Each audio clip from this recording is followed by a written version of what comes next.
mental mistake right there. That's minus 2 points on the scorecard. All right, everybody, thanks for joining us. We're going to start with an opening statement for Coach Babers, and we'll take questions. Comfortable, raise your hand, or we'll come around. Well, first of all, happy Thanksgiving to all you guys. We all have a lot to be thankful for. I'd like to open up. I've got some stuff to cover because this will be the last time we get an opportunity to speak for a while.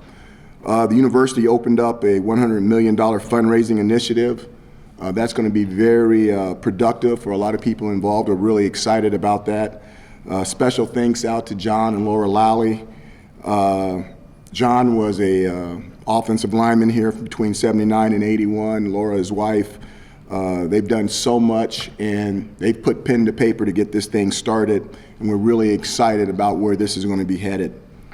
The senior walk is also this weekend, last home game in the Dome, asking the students and the community to hang around. What will happen is, regardless of the outcome of the game, we will clear the field with our football team. Please stay in the stands because the seniors and everyone else, juniors, anyone who is going to be their last game at Syracuse will come back out for that walk. And it's an opportunity to thank them one last time, share with them maybe some thoughts or moments in their careers that was exciting for you or motivated you in your life, or and it's something that I've gone through, and it's a very emotional thing, and it takes a while for them to get all the way around. So the Dungies and all the guys that we started this with, they all talk about this, and they all talk about how much it meant. So I appreciate the students in the community to hang around. It'll be a special time for the seniors, and especially those super seniors. I want to make an announcement that Chris Elmore will not be playing in the game on Friday. He will be redshirting, and he'll be with the team next year. Okay? Our opponent this week, Pat Narduzzi, and the Pitt Panthers have had an amazing season. My hat goes off to Pat. I know him personally. He is a good football coach, and he has a very good football team rolling in here to Syracuse. Kenny Pickett, his quarterback, to me is going to be a #1 draft pick. He's the best quarterback in the ACC, and it's going to be a heck of an opportunity to line up against them and play against that football team in our last game this year. Their rush defense is #1 in the ACC, and I believe it's #2 in the country. This is a doggone good football team that's going to have an opportunity to play in the title game in the ACC, and they definitely deserve it. We're looking forward to the contest. It'll be our last contest in the Dome, and hopefully not our last contest in 2012. Okay? Excuse me, 2021. Any questions? We'll start with Mark and then go to Brent. Dino, after the last 2 weeks, I know you have a 24-hour rule, but your team's absorbed a couple of body blows, so to speak. How do you get them up? How do you make sure they're mentally where they need to be? We do what we do. We got to have that 24-hour rule. We have to get back ready to go. We can't let one team beat us twice.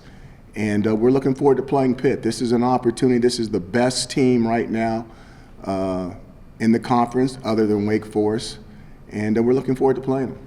Where do you think your team is mentally after those 2 games? I think they're ready to go. They're hungry. It was a much better contest than the week before. And what we need to do is put one out there that everybody can talk about.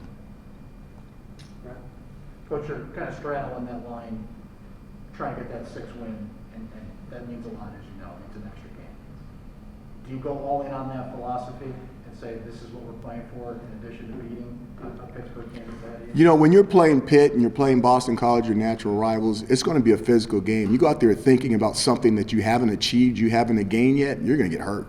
So we need to go out and get excited that we're playing a really good football team, a football team that a lot of people consider as one of the best teams in our conference, and we get an opportunity to go out there and compete with them for 4 quarters.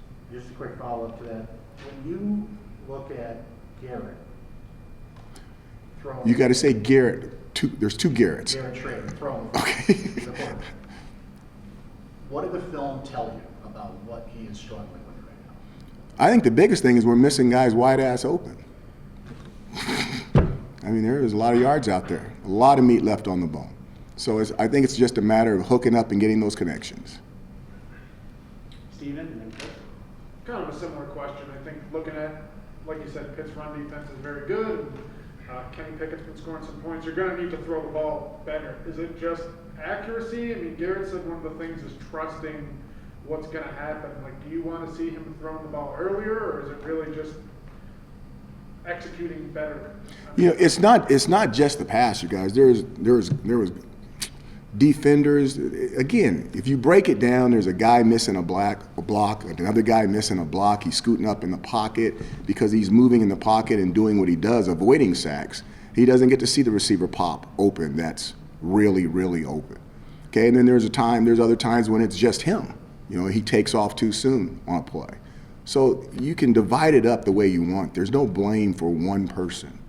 But, you know, we missed some opportunities. Go back and you guys got TV copies and watch the tape. There's some people running open. So to Garrett's credit, he has stood in and delivered some bigger passes earlier this year when there have been missed blocks. The hidden Trevor at Clemson, and then, I mean, the play you won at Virginia Tech, the defensive tackle was untouched coming to get it. You win that game. Is there something you can draw from those moments that's different about now? There's a lot of good. There's a lot of good, more so than anything. It's just putting all those things together. I don't think there's any fear factor involved. We saw what happened at Florida State, and you saw what happened the Clemson game when he hung up in the very end and got that ball to Trevor Pena. So I don't think it's that. It's a matter of being disciplined, whereas your eyes go, making sure guys get picked up the right way, because his gift is he does avoid sacks. So if you turn somebody loose free, he's going to feel it, and that guy's not going to get him. The first guy's not going to get him. But while he's avoiding that guy, his eyes aren't down the field. Are you noticing him not keeping his eyes downfield? No, again, He's the same. It's just he's the same. I mean, he kept his eyes downfield for Virginia Tech when the defensive tackle was untouched, and standing right there.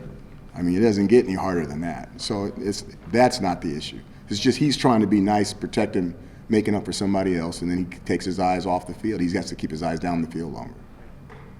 Chris and Mario. You talked with us a lot about your La Familia or an Ohana kind of approach to your team.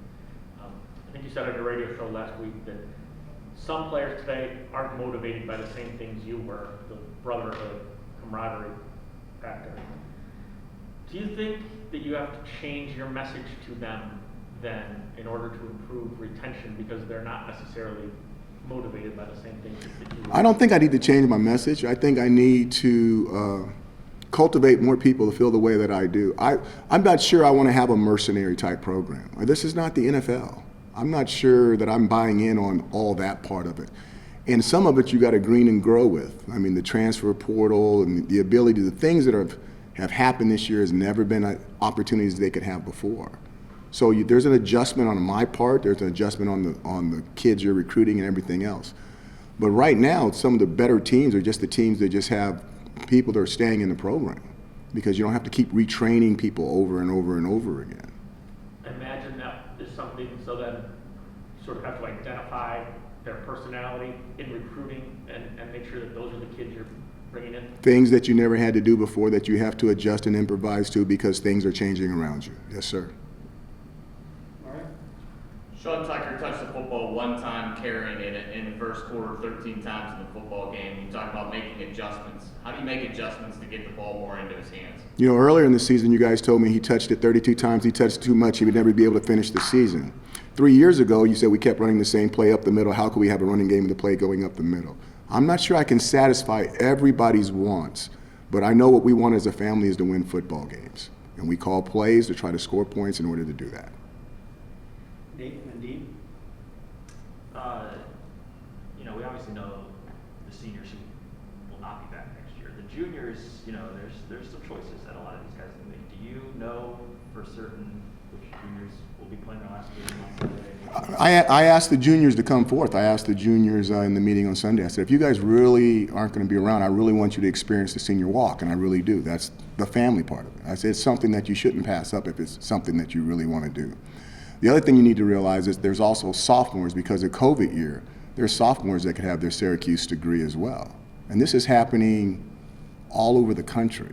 There's people who have been in your program at Syracuse. If you're in your program 3.5 years, there's a very good chance based off our academic support system, you already have your degree.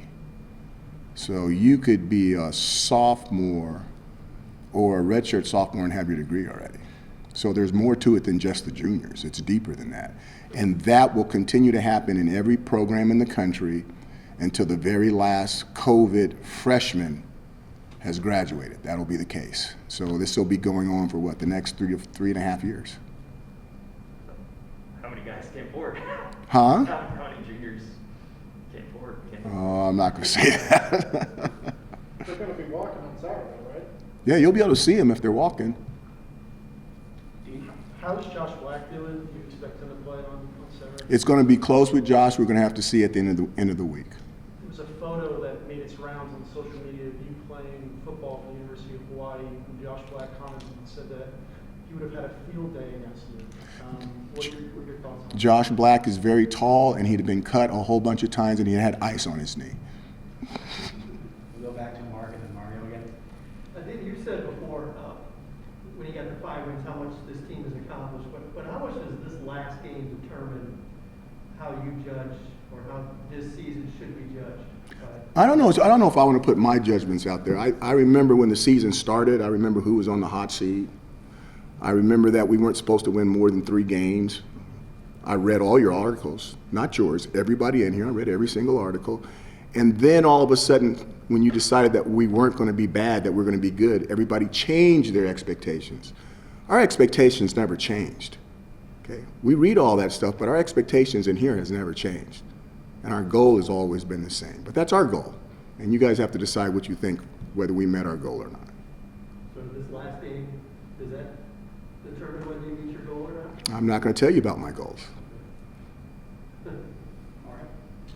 You touched on Kenny Pickett and how good he's been. What makes him such a dynamic quarterback this year?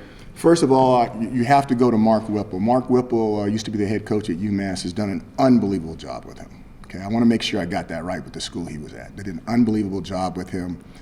He has been geared to be an NFL guy from the minute Mark walked there. Mark has the experience. He's been in the NFL. He's been in collegiate ball, and he's groomed that guy like it was his stepson. And you can see the development. He's an excellent, accurate thrower.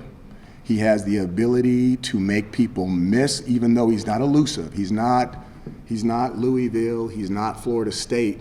But he's more than elusive enough to make the first guy miss, kind of like the NC State kid. And he's bigger and stronger than what people think he is. And he can throw with people being around him. So now you got a guy that'll stand in the pocket and let it rip. He can slide left and right, still keep his eyes downfield, and then bang at the very last minute, hit a guy, and he has unbelievable accuracy. He is a really, really good NFL prospect. Brett and then Steven. Earlier this season, you demonstrated a willingness to play 2 quarterbacks. How would you characterize the game readiness of Jacoby and Justin at this point, if necessary, either way? As backups, not in the situation that Garrett and the other guy was. Not the same amount of reps at all. And again, when you're playing one quarterback, that's the kind of reps that the backup quarterback is going to get. Steve, you've led me in well once again, Brent.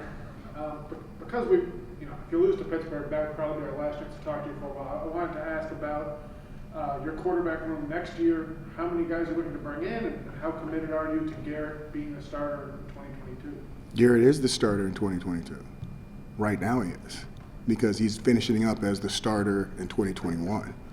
Okay, but like everything that we do at every position, we're always trying to get better. Okay, we're always looking for better people, and we're always going to play the best guy no matter what. And the players' jobs are to make sure that it's not close. Because if it's not close, it may not go the way you want it to go. So make sure that you're playing that position at such a high level that nobody is going to question when you go out there first. If it gets close and a coach has to vote on it, or if I have to vote on it, it may not go your way. Don't make it close. Would you say quarterback is a priority, looking at transfers and bringing in maybe more experience? Every position is looked at. Every position we try to get better at. Tony and Chris. Hey, Dino, looking at the defensive scheme, is there an impact when you have a guy on Pitt like is it Jordan Addison that's really taking so many of the targets? Is that a part of the game plan going in, is to I'm gonna reword that. How much do guys like that impact the defensive scheme heading into the game? The very last part, your voice went down, I couldn't hear. I got everything except the very last thing. When a team has a clear number one wideout where they're receiving double the targets as any other wideout, how much of that is going into the game plan and how much are they on your radar? It just depends on how we look at him, okay? And the best example I can give you is, we played Clemson. It's not like we rotated DBs around to certain guys. I must have hit a great question. He dropped his phone. That's like Jamie Lee Curtis and Arnold Schwarzenegger when she drops his phone in the, what is that? True Lies. Thank you very much. Boy, I'm looking to see what I got on here. So it all depends on who the wide receiver is. And the reason why I brought it up is when I was at a certain school that we happened to be playing this weekend, we had a guy by the name of Larry Fitzgerald. And if you played him with one guy, he would get every single ball. And then if you played him with two guys, we had a rule. If he was double covered, you looked at him, and if he was open, you threw him the ball every single time. And when people tripled him, then the rule changed. We said, hey, if he's being tripled coverage, you take a good long look at him twice, and if you're sure he's not open, then you throw somebody else the ball. So it all depends on how good we really think that guy is. And I think he's good, but we got to decide whether he's Larry Fitzgerald good. Coincidence we're talking about Pitt too, right? Coincidence. You mentioned the articles at the start of the year and referenced the idea of the hot seat. Do you feel like heading into Saturday, you've done enough this season to feel confident that you're going to be back here next year? This is very easy, okay? Very easy question to answer. My job belongs to my employer. My career belongs to me. I only control the things that I can control. I also believe that good coaches get hired and good coaches get fired. And really, really, really good coaches get rehired. But I've always thought that for 35 years, whether I was an assistant, a coordinator, or a head coach. It's not the most important thing. Coach, another season almost in the books for you. How different or how special did this one feel? This is good. See, based off of where everyone thought we were going to be, and it all started back with those super seniors, and them recommitting to coming back, I knew that we were going to have a bridge, that we had an opportunity to get some things done. Now, we're sitting here at 11, and people may not think that we got all that we could get out of it, but based off of what people thought we're going to get done, we've overshot their things, totally, which I love proving people wrong, okay? Now, we got an opportunity to really prove them wrong, but we got a really good opponent, okay? So we're going to have to see. But I'm excited about the opportunity, and I think the guys in the room is as well. Coach, looking forward to the future, right here. Looking forward to the future, what do you think the ceiling is of your rushing attack going forward with Garrett and Sean? You know, it's difficult to say. The first thing I'd say is it's going to get better. It's not going to stay the same. It's going to get better. And I think as we solidify and be able to keep more offensive linemen on the field and not rotate so many combinations from when this thing all started, we absolutely will get better. Now, the thing is, you got to remember the focus of the other people coming back will be immense because they'll know exactly what we're trying to do. And that's the reason why the off season and the things that we do in the off season, we can't stay the same. We got to get bigger, better, stronger, faster, and that'll give us an opportunity to maybe do some of those things that people are halfway excited about seeing if we can do next year. I have time for two more. We'll start with Martin and Mark. End with Mark. Coach, you mentioned Pitt's number one rush defense in the ACC, so I think natural tendency maybe for fans or people like me is, oh, well, they better not run the ball, they're not going to go anywhere. Is your tendency to just say, hey, we run the ball better than anybody, we're just going to keep running the ball without giving away the game plan? Well, I don't know if I can answer it without giving away the game plan. How do you go into it feeling wise? You know, it's almost like telling Mike Tyson that, you know, don't be a brawler, be a jabber, be a boxer. There are certain things you need to do if you're good at it, and then you got to see if you can still do it. All right. Well, we've seen it at other schools, you know, guys transferring out of here, and you've touched on it before. You have a talent like Sean Tucker. Do you talk to these guys differently coming at the end of the year as to, you know, to try and hit your motto again to keep these guys here? Again, if we have to sell people on an education from Syracuse University, we're probably talking uphill already. You know, you would like to think that the people who are having opportunities to do some fantastic things at this school, and from an athletic standpoint, from an academic standpoint, that it kind of sells itself. Now, we'll have conversations because I like it having conversations with the guys, and I like to know what's going on with them. Some share more than others, just as how they're wired, just like we're wired differently. But if you're really trying to keep somebody here for reasons other than they really want to be somewhere, you're probably asking for trouble in the first place. All right, thanks, Coach, thanks, everybody. Just a reminder, we're up to date with the player reviews, the politics, coming around